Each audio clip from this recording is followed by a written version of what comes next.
Tamu kita berikutnya usianya relatif masih muda, sudah jadi pengusaha sukses, usahanya juga keren, charter pesawat. Tapi yang menarik dalam usianya yang muda dan sukses dalam usaha, dia peduli pada orang-orang yang membutuhkan pertolongan. Siapa dia? Natasha Finsky. Natasha, terima kasih sudah mau datang. Thank you, silakan Terima duduk. kasih. Nah, ini yang menarik dalam usia yang masih segitu muda, saya dengar udah memimpin beberapa perusahaan ya. Betul. Perusahaannya apa aja? Jadi saya adalah CEO, Chief Executive Officer dari Finsky Tower. Nah, Finsky Tower. ya, jadi dari nama keluarga saya.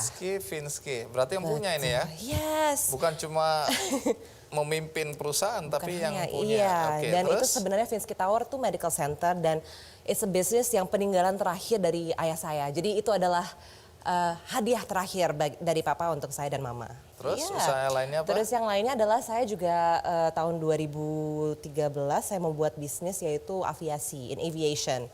Jadi saya pertama saya mulai dengan menjual beli helikopter dan private jet.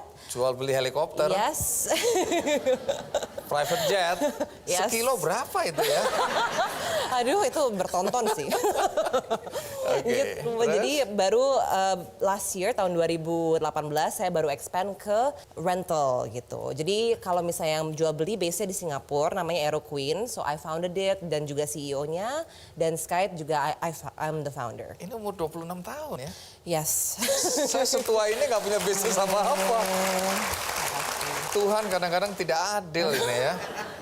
Oke, bisnis. Tapi bisnisnya kan berat sekali karena persaingan kompetisinya berat itu kalau dilihat ya, bisnis helikopter, private jet tadi, terus kemudian sekarang masuk ke rental atau Yes, penyewaan ya. penyewaannya. Mulai terjun ke dunia usaha sejak kapan? Jadi saya sebenarnya terjun ke dunia usaha tuh tahun 2012. Dalam usia berapa itu ya? Masih 18 tahun. Berapa? 18. Jadi pertama 18 itu sudah bisnisnya bisnis. kecil-kecilan. Don't think kalau misalnya Aero Queen tadi yang Iya. aviasi kan baru 2016. Tapi ini kalau misalnya bisnis pertama saya, yang pertama saya bikin sendiri itu fashion. Fashion. Namanya Foxy. Jadi saya membuat baju di mana 100% profitnya adalah untuk Love Humanity NCV, yaitu organisasi sosial saya. Oh, jadi sudah berkegiatan sosial dari umur 18 tahun tadi? Iya, betul. Menarik. Pendidikan terakhir apa?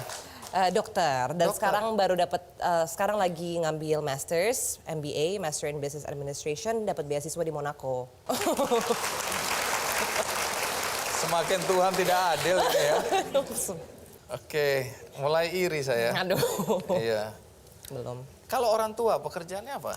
Nah, kalau papa saya ya almarhum papa, jadi Oh, sudah meninggal? Dia meninggal tahun 2016. Dan mama saya sekarang udah profesor in anti-aging medicine, jadi she's doing her own research right now. Jadi it's pretty cool. Terus kalau almarhum papaku tadi dia adalah pebisnis, jadi dia memang datang ke Indonesia sebelum ketemu mama. Dia Datang memang ke kerja. Indonesia. Berarti Iya, jadi papa papamu saya orang orang apa? Kroasia aslinya, tapi memang besar di Inggris. Oke. Oh, gitu ya. Pantesan Finsky gitu ya. Iya, bukan nama Indonesia. Oke, jadi orang tua dari Kroasia. Iya, Kalau papa, mama dari Indonesia. Mama Asli. Indonesia. Baik. Kamu dari mana? Ya campur. Oh, campur ya, Campur, ya. ya. Baik, menarik ya. Karena sebagaimana tadi Dita, Maya, kami semua juga ingin tahu bagaimana awal mulanya ya. Iya. Natasha dengan semua kegiatan lahir dari keluarga yang berada, tapi punya kegiatan sosial. Baik, tapi sebelum melanjutkan, kita lihat dulu liputan berikut ini.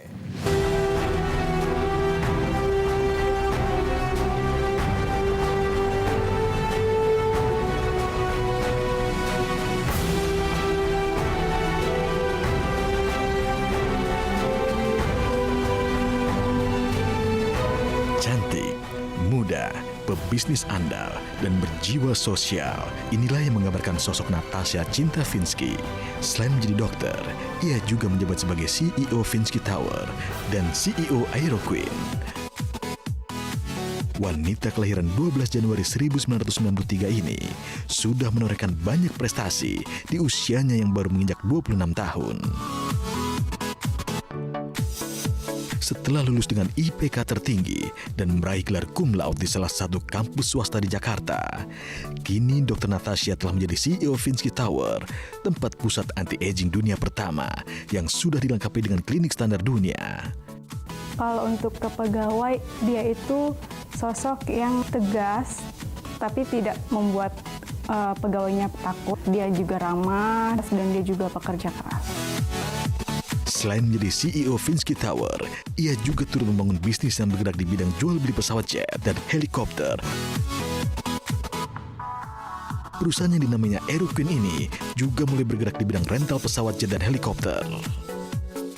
Di tengah kesibukannya menjalankan bisnis, Natasha juga aktif dalam kegiatan sosial yang ia dirikan, yang diberi nama Love Humanity by NCV. Kegiatan yang ia lakukan antara lain mengadakan pemeriksaan kesehatan gratis, pengobatan gratis, dan dalam bidang pendidikan membantu anak-anak kurang mampu untuk sekolah. Yang namanya anak tunggal ya, tapi yang saya tidak sangka bahwa Natasha berkembang tidak manja. Dia anak tunggal yang mandiri, dia anak tunggal yang bekerja keras, dan dia punya kasih sayang yang besar yang dia bagikan. Itu yang saya kagum sekali. Dia tidak hanya memberikan dalam bentuk bantuan, tapi dia memberikan mereka motivasi, memberikan mereka inspirasi bahwa setiap orang boleh bermimpi, setiap orang bisa berhasil, walaupun mereka tadinya nggak punya. Itu yang saya kagum, dan itu Natasha amalkan terus, nggak pernah lupa. Natasha berharap Love Humanity by NCV dapat melakukan lebih besar lagi, sehingga bisa membantu orang lebih luas lagi, bahkan sampai ke seluruh Indonesia.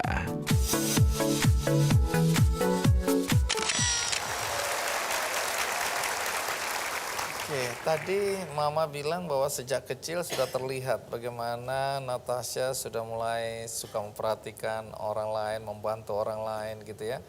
Tapi itu datangnya dari mana kalau boleh tahu? Let's see, kalau misalnya saya, kalau misalnya masih kecil banget mungkin saya nggak terlalu ingat ya.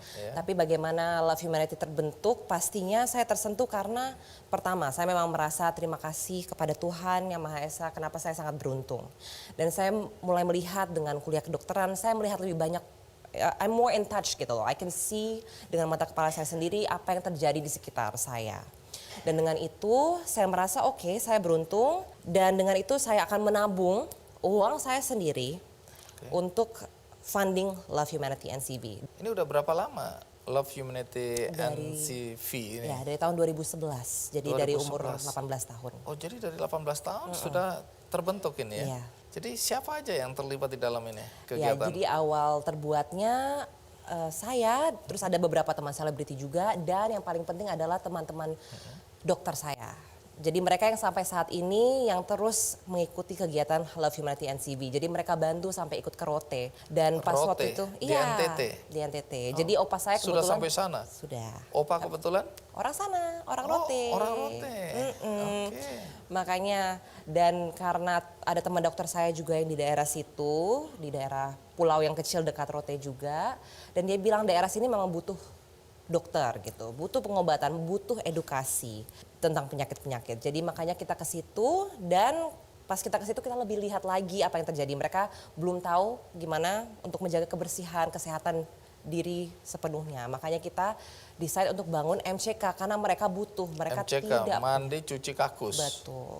Jadi masih banyak ya yang Anda lihat dengan mata kepala sendiri memang membutuhkan dukungan, pertolongan termasuk di dalamnya MCK tadi. Iya. Ini nilai-nilai yang diwariskan oleh orang tua juga terasa. Ini kalau Mama tadi kan bilang bahwa kamu dari kecil sudah terpanggil. Tapi nilai-nilai dari Mama dan Papa yang kamu rasakan kuat sehingga terdorong untuk membantu orang lain itu apa? Boleh cerita? Iya, dari saya muda memang orang tua saya selalu mengatakan kepada saya harus menjadi orang yang berguna bagi masyarakat. Makanya dalam hal apapun, makanya dalam berbisnis bergunanya apa? Kita juga bisa membuka lapangan kerja untuk banyak orang dan itu sustainable. It can be for a long time dan selama bisnisnya bertumbuh, berjalan, terus it gets bigger, itu akan membuka lapangan kerja lebih banyak. Jadi we help mass of people gitu, bukan only one or two people. Kalau nilai-nilai dari Papa apa yang masih diingat? Kalau Papa banyak, termasuk itu juga. Tapi kalau Papa in business he was tough. which I like. Itu yang membantu saya juga. Jadi ada suatu waktu di mana saya membantu, saya jadi ketua, saya dipilih menjadi ketua untuk ada acara penggalangan dana untuk universitas saya. Masih mahasiswa ini ya? Iya, masih mahasiswa. Jadi masih muda, masih belasan tahun, masih bingung. Terus kayak udah mau, kayaknya 2 minggu sebelum acara aku udah bilang, nggak bisa papa, nggak bisa. Terus dia bilang, to me simple, the captain must sink with the ship. Yang artinya kapten harus tenggelam dengan kapalnya. Jadi saya langsung kayak, baru mau kabur. Terus, jadi nggak bisa lari lah. Iya, nggak bisa lari. Jadi dari itu saya sadar, oke, berarti bagus nggak bagus, tetap aja saya harus be with the ship. Jadi akhirnya saya melakukan yang terbaik, itu mendorong saya sendiri untuk berpikir bahwa saya harus melakukan yang terbaik karena ujung-ujungnya I have to be responsible for it. Tidak tenggelam bersama kapalnya. Kalau buruknya tenggelam bersama kapalnya. Oke, jadi dari kecil sebenarnya sudah ada ya kegiatan sosial untuk mengumpulkan dana itu ya. Tapi kemudian juga menolong anak-anak jalanan ya. Iya. Melalui kegiatan-kegiatan dilakukan oleh Love Humanity NCV. Oke. Nanti kita jelaskan lagi apa saja kegiatan yang dilakukan Natasha dan apa dampak yang terasa atau terlihat dengan apa yang dilakukan oleh Natasha dan teman-teman. Baik, sekarang kita rehat dulu, ikuti terus Kick Andy. Ngomong-ngomong, udah menikah atau belum ya? Belum. Oh, belum. Sudah punya pacar belum?